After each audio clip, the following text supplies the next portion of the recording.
As many of you know, the first church that I served was in Cross City, Florida, a rural town about 50 miles west of Gainesville. As usual, the parsonage was next to the church, and living across the street from the parsonage was a single mom, Kathy, and her 7-year-old daughter, Casey. They weren't a part of the congregation, or any congregation, but we built a strong bond as neighbors over our common love of animals. It was in that congregation that I began the practice of doing a blessing of the animal service, designed first as a counterstatement to the horrific animal abuse and neglect in the area. Kathy and Casey came to the first one of those and then successive ones with Patsy, their Vietnamese pot-bellied pig, who wore a bright pink bow for the occasion.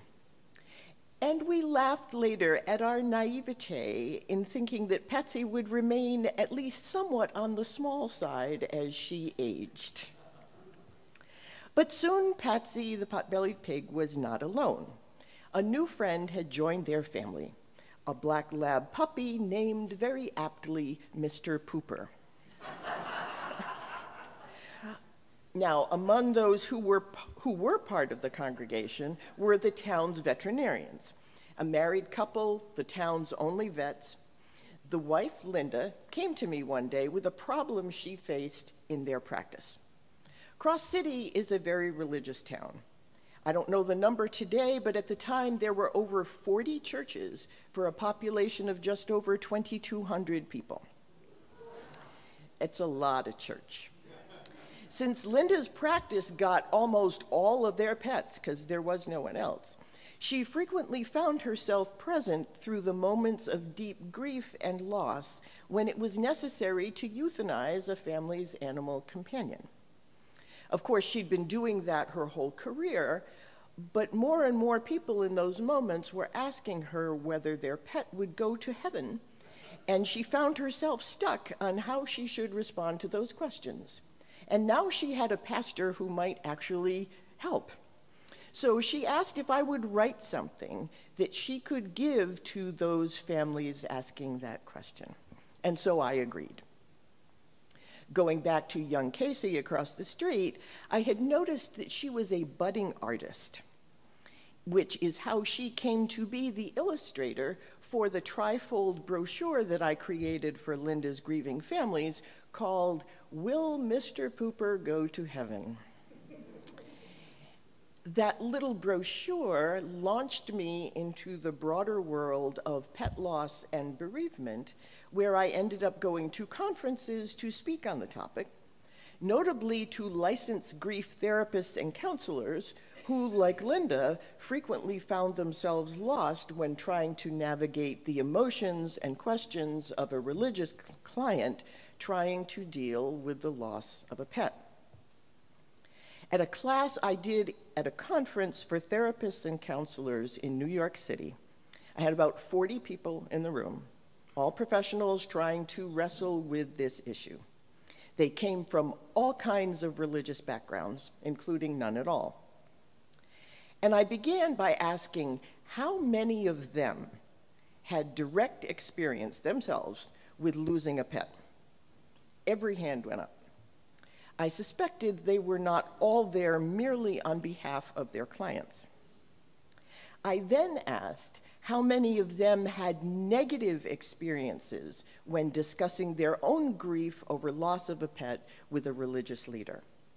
About 2/3 of the hands in the room went up. We did a quick check on their religious affiliations. There were Jews, Christians of many kinds, Muslims, negative experiences, all of them.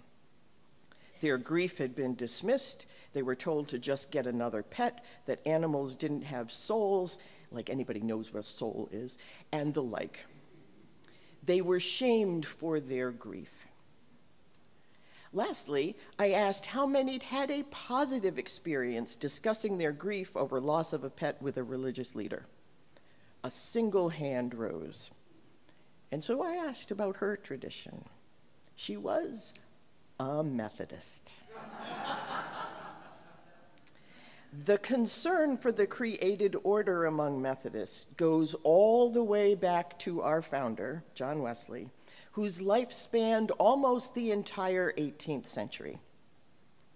Those who became part of Wesley's reform movement were called Methodists because Wesley developed an incredibly detailed method for conducting a Christian life, especially among those who would serve as his clergy. John Wesley dictated just about every aspect of the lives of the Methodist preachers he supervised, including what time they would get up in the morning, 4:30 a.m., and how to spend every single one of the various hours of the day. It was, in many ways, similar to a monastic order, except they didn't live a cloistered life and were allowed to marry. But unlike many other such systems, Wesley's rules went beyond the rules for self-discipline, how to treat other people, and how and when to pray. He also had rules about how his preachers should treat their horses. One of his rules for them was, be merciful to your beast. Not only ride moderately, but see with your own eyes that your horse be rubbed, fed, and bedded. That rule didn't carry forward after Wesley's passing. I haven't been able to find when exactly it got eliminated, but I'm not at all surprised that even his initial rule that I just read you is to this day very hard to find, even in today's Google-dominated world. Caring for animals that are useful to us is not popular, as it places limits on how we might use them. Still, I had managed in seminary to learn about his insistence that preachers care for their horses. However, it wasn't until about 15 years ago that I found, as I was doing all this conference stuff, that somebody wrote me and said, did you know that John Wesley has a whole sermon on the salvation of animals? And I said, no, I did not. And I went back through my 1991 collection of 50 of Wesley's sermons that I had in seminary. Was it included in that collection? No, it was not. It did just squeak into a 2013 collection of 60 of Wesley's sermons as number 58, included with 7 others, as the publisher notes, to fill things out for contemporary interests. As you've heard me say many, many, many times, care for the earth is established as the unique human vocation in Genesis chapter 2, verse 15. Here's the earth, Adam, serve it and protect it. The recognition and treatment of the earth as sacred, along with all that lives on, under, and above it, is as ancient a mandate as there is in the Bible. And yet only now do Wesley's words about it, the sermon he felt was a contemporary interest when he preached it in 1781, only now does it become contemporary interest to us, and maybe tack it on at the end of a collection of his sermons for people, you know, who are kind of weird and like that stuff. What Wesley heard in Paul's letter to the Romans, which is the text that he uses for that sermon called the General Deliverance, what he heard was that the dominion over the earth God had given to humans in Genesis 1:28 had been grossly abused after the fall, so that even by back in Paul's time, in the Roman Empire of the first century, all of creation was groaning for its redemption because the foot of human enterprise was standing on its neck. Thus, creation waits eagerly for the children of God to be revealed, at which time those revealed children of God would again exercise their dominion as intended through service and protection. When they do, Paul writes, quote, the creation itself will be liberated from its bondage to decay and brought into the freedom and glory of the children of God. In the General Deliverance sermon, Wesley takes special note of that verse from Romans, that creation itself is brought into the same freedom and glory reserved for the children of God. For Wesley, the entire created order is destined for redemption, right along with human beings. I would argue with a few things Wesley says in that sermon about what he sees as the differences between humans and other creatures, or the brutes, as he calls them throughout the sermon. But on the main point of God's intended redemption of all creation and not just human beings, we are in total alignment. We are also in agreement that it is the job of human beings to manifest that awareness and care in this life. Care for creation is one of the signs that we are moving toward restoring what was lost in Eden, or as Wesley liked to put it, moving on to perfection by the power of God's sanctifying grace. It's tricky to help people recognize that creation itself is sacred, especially in this world where many don't consider most of the human population on the planet to be sacred. Throw in the fact that the worldwide economy is thoroughly supported by turning the earth and everything it produces into a commodity that can and should be available to those with the means to extract it. And it is an uphill battle to dethrone the idols of our age. The thousands of articles by scientists around the globe detailing the destruction already happening, the species going extinct daily, the acidification of the oceans, hard data showing that 2023 was the hottest year for the planet ever recorded, with one reporting that it was the hottest 12-month period in at least 125,000 years. It all falls into a political black hole, even as the world alternately drowns and burns. Rational debate is taken away from our toolbox as we can no longer agree on facts. But one of the reasons that authoritarian regimes go after artists, poets, religious leaders, musicians, as they seek to consolidate power, is that those who can stir the heart have the ability to bypass their propaganda. There are many ways of knowing and other ways of learning the truth when facts and data are either manipulated or flat out ignored. Such is the role of stories and literature, of the painting or photograph that we say is worth 1,000 words, of the poem whose simple words can reorient our view, of the rituals and religious structures that can make space for us to actually experience God in our midst, rather than merely contemplate what others have thought, of the music and film that can help us visit places our bodies have never been, and stir in us what our childhood selves once knew about the world, but have long since forgotten. So for the last few minutes, I've never done this kind of thing before, so I'm going to just juxtapose some passages from Wesley's General Deliverance Sermon with some of Mary Oliver's poetry. The latter comes from across her body of work as collected in an anthology published in 2020 titled Devotions, which keeps me alive. I extracted the selections from the sermon from a PDF posted at wordsofwesley.com, which was taken from the works of John Wesley, edited by Thomas Jackson. At the close, the choir will remind us in joyful song that we know God is watching over us, precisely because Jesus assured us that God is also watching out for sparrows. As for Patsy, the pot-bellied pig, she met an end that is emblematic of this whole sermon, as well as of Dixie County, Florida, where Cross City is the county seat. When Casey was in middle school, there was a hurricane, and Patsy escaped her enclosure.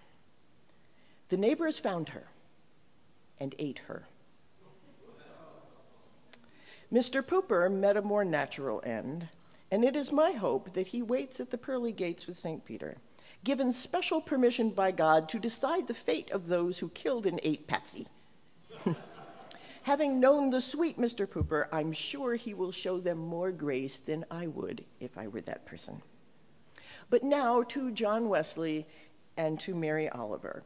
I'm just going to read them one after the other, and you will probably be able to tell which is which. I have kept John Wesley's original language. Nothing is more sure than as the Lord is loving to every man, so his mercy is over all his works, all that have sense, all that are capable of pleasure or pain or happiness or misery. In consequence of this, he openeth his hand and filleth all things living with plenteousness.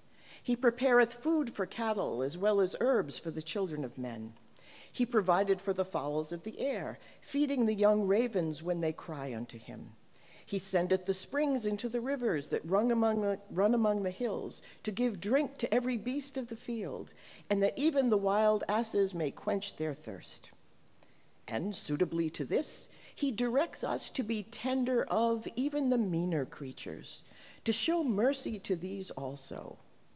Thou shalt not muzzle the ox that treadeth out the corn, a custom which is observed in the eastern countries even to this day. And this is by no means contradicted by St. Paul's question, doth God take care for the oxen? Without doubt he does. We cannot deny it without flatly contradicting his word.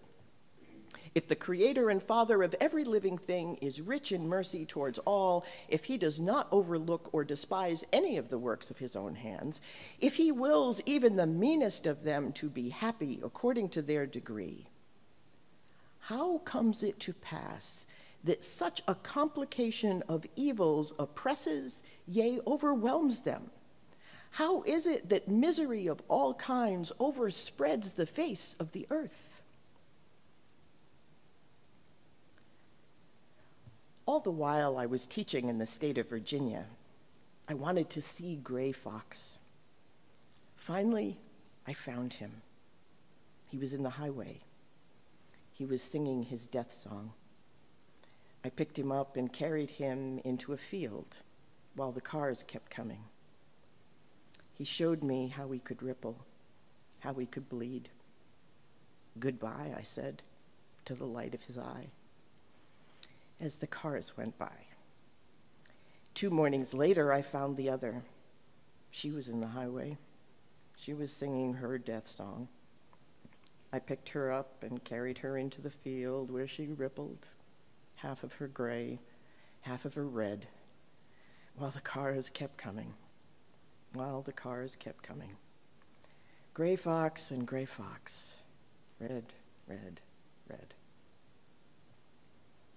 This was the supreme perfection of man, as it is of all intelligent beings, the continually seeing and loving and obeying the Father of the spirits of all flesh. From this right state and right use of all his faculties, his happiness naturally flowed. In this the essence of his happiness consisted.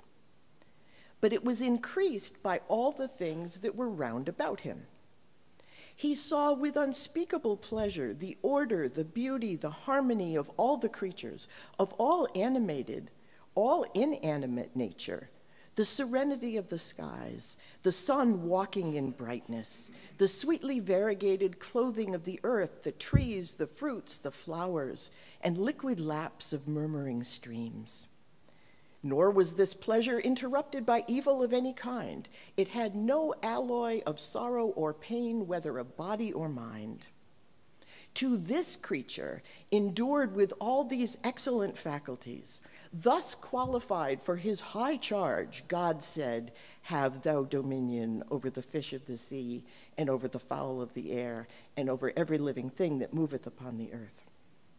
So that man was God's vice-regent on earth, the prince and governor of this lower world, and all the blessings of God flowed through him to the inferior creatures.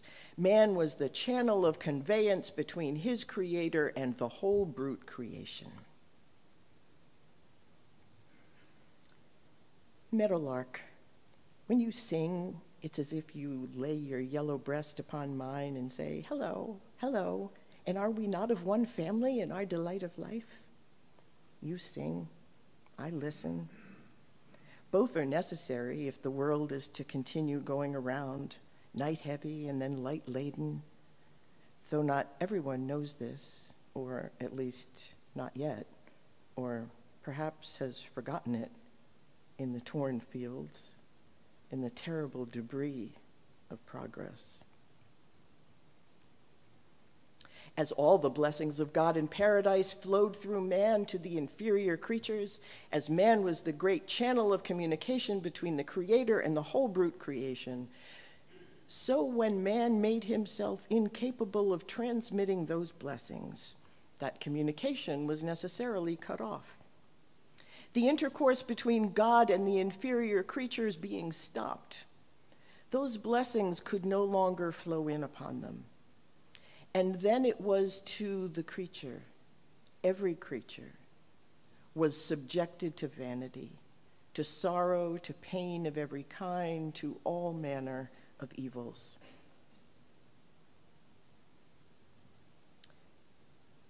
From this river, when I was a child, I used to drink. But when I came back, I found that the body of the river was dying. Did it speak? Yes, it sang out the old songs, but faintly. What will you do? I will grieve, of course, but that's nothing. What precisely will you grieve for? For the river? For myself, my lost joyfulness? For the children who will not know what a river can be? A friend, a companion, a hint of heaven? Isn't this somewhat overplayed? I said, it can be a friend, a companion, a hint of heaven. During this season of vanity, not only the feebler creatures are continually destroyed by the stronger, not only are the strong frequently destroyed by those who are of equal strength, but both the one and the other are exposed to the violence and cruelty of him that is now their common enemy, man. And if his swiftness or strength is not equal to theirs, yet his art more than supplies that defect. By this he eludes all their force, how great soever it be. By this he defeats all their swiftness, and notwithstanding their various shifts and contrivances, discovers all their retreats. He pursues them over the widest plains and through the thickest forests. He overtakes them in the fields of air. He finds them out in the depths of the sea. Nor are the mild and friendly creatures who still own his sway and are duteous to his commands secured thereby from more than brutal violence, from outrage and abuse of various kinds. Is the generous horse that serves his master's necessity or pleasure with unwearied diligence? Is the faithful dog that waits the motion of his hand or his eye exempt from this? What returns for their long and faithful service do many of these poor creatures find? And what a dreadful difference is there between what they suffer from their fellow brutes and what they suffer from the tyrant man. The lion, the tiger, or the shark gives them pain from mere necessity in order to prolong their own life and puts them out of their pain at once. But the human shark, without any such necessity, torments them of his own free choice and perhaps continues their lingering pain till after months or years, death signs their release. In every heart, there is a coward and a procrastinator. In every heart, there is a god of flowers, just waiting to come out of its cloud and lift its wings. The kookaburras, kingfishers, pressed against the edge of their cage. They asked me to open the door. Years later, I wake in the night and remember how I said to them, no, and walked away. They had the brown eyes of soft-hearted dogs. They didn't want to do anything so extraordinary, only to fly home to their river. By now, I suppose the great darkness has covered them. As for myself, I am not yet a god of even the palest flowers. Nothing else has changed either. Someone tosses their white bones to the dung heap. The sun shines on the latch of their cage. I lie in the dark, my heart pounding. But will the creature, will even the brute creation always remain in this deplorable condition? God forbid that we should affirm this, yea, or even entertain such a thought. While the whole creation groaneth together, whether men attend or not, their groans are not dispersed in idle air, but enter into the ears of him who made them. While his creatures travail together in pain, he knoweth all their pain, and is bringing them nearer and nearer to the birth which shall be accomplished in its season. He seeth the earnest expectation wherewith the whole animated creation waiteth for that final manifestation of the sons of God, in which they themselves also shall be delivered. Not by annihilation. Annihilation is not deliverance. From the present bondage of corruption into a measure of the glorious liberty of the children of God. Nothing can be more express. Away with vulgar prejudices, and let the plain word of God take place. They, quote, shall be delivered from the bondage of corruption into glorious liberty. Even a measure according as they are capable of the liberty of the children of God. As a recompense for what they once suffered while under the bondage of corruption, when God has renewed the face of the earth and their corruptible body has put on incorruption, they shall enjoy happiness suited to their state, without alloy, without interruption, and without end.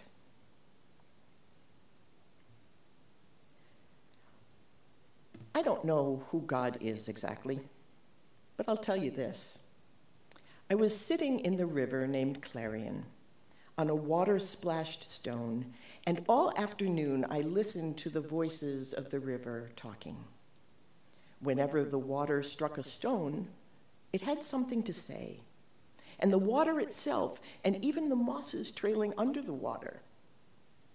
And slowly, very slowly, it became clear to me what they were saying. Said the river, I am part of holiness. And I too, said the stone. And I too, whispered the moss beneath the water. I'd been to the river before a few times. Don't blame the river that nothing happened quickly. You don't hear such voices in an hour or a day. You don't hear them at all if selfhood has stuffed your ears. And it's difficult to hear anything anyway through all the traffic, the ambition. If God exists, he isn't just butter and good luck. He's also the tick that killed my wonderful dog, Luke. Said the river, imagine everything you can imagine, then keep on going. Imagine how the lily, who may also be part of God, would sing to you if it could sing, and you would pause to hear it. And how are you so certain anyway that it doesn't sing? If God exists, he isn't just churches and mathematics. He's the forest. He's the desert. He's the ice caps that are dying. He's the ghetto and the Museum of Fine Arts. He's Van Gogh and Allen Ginsberg and Robert Motherwell. He's the many desperate hands cleaning and preparing their weapons. He's every one of us, potentially, the leaf of grass, the genius, the politician, the poet. And if this is true, isn't it something very important? Yes, it could be that I'm a tiny piece of God, and each of you too, or at least of his intention and his hope, which is a delight beyond measure. I don't know how you get to suspect such an idea. I only know that the river kept singing. It wasn't a persuasion. It was all the river's own constant joy, which was better by far than a lecture, which was comfortable, exciting, unforgettable. Of course, for each of us, there is the daily life. Let us live it gesture by gesture. When we cut the ripe melon, should we not give it thanks? And should we not thank the knife also? We do not live in a simple world. There was someone I loved who grew old and ill. One by one, I watched the fires go out. There was nothing I could do, except to remember that we receive. Then we give back. My dog Luke lies in a grave in the forest. She is given back. But the river Clarion still flows from wherever it comes from to wherever it has been told to go. I pray for the desperate earth. I pray for the desperate world. I do the little each person can do. It isn't much. Sometimes the river murmurs, sometimes it raves. Along its shores were, may I say, very intense cardinal flowers, and trees and birds that have wings to uphold them, for heaven's sakes, the lucky ones. They have such deep natures. They are so happily obedient. While I sit here in a house filled with books, ideas, doubts, hesitations. And still, pressed deep into my mind, the river keeps coming, touching me, passing by on its long journey, its pale, infallible voice, singing. May I be permitted to mention here a conjecture concerning the brute creation? What, if it should then please the all-wise, the all-gracious Creator to raise them higher in the scale of beings? What, if it should please him, when he makes us equal to angels, to make them what we are now? Creatures capable of God, capable of knowing and loving and enjoying the author of their being. If it be objected to all this, as very probably it will, consider this. Consider how little we know of even the present designs of God, and then you will not wonder that we know still less of what he designs to do in the new heavens and the new earth. Why do people keep asking to see God's identity papers when the darkness opening into morning is more than enough? Certainly any God might turn away in disgust. Think of Sheba approaching the kingdom of Solomon. Do you think she had to ask, is this the place? May it not answer another end, namely furnish us with a full answer to a plausible objection against the justice of God in suffering numberless creatures that never had sinned to be so severely punished. They could not sin, for they were not moral agents. Yet how severely do they suffer? Yea, many of them, beasts of burden in particular, almost the whole time of their abode on earth, so that they can have no retribution here below. But the objection vanishes away if we consider that something better remains after death for these poor creatures also, that these likewise shall one day be delivered from this bondage of corruption and shall then receive an ample amends for all their present sufferings. One more excellent end may undoubtedly be answered by the preceding considerations. They may encourage us to imitate him whose mercy is over all his works. They may soften our hearts towards the meaner creatures, knowing that the Lord careth for them. It may enlarge our hearts towards those poor creatures to reflect that as vile as they appear in our eyes, not one of them is forgotten in the sight of our Father which is in heaven.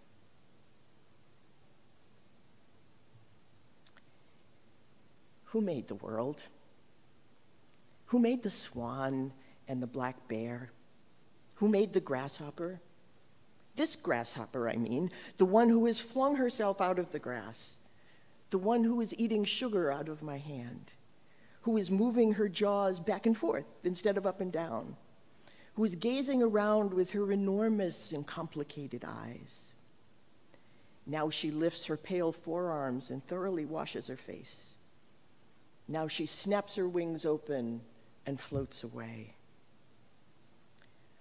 I don't know exactly what a prayer is. I do know how to pay attention, how to fall down into the grass, how to kneel in the grass, how to be idle and blessed, how to stroll through the fields, which is what I've been doing all day. Tell me, what else should I have done? Doesn't everything die at last and too soon?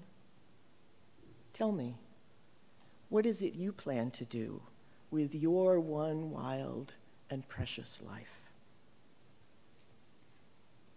Amen.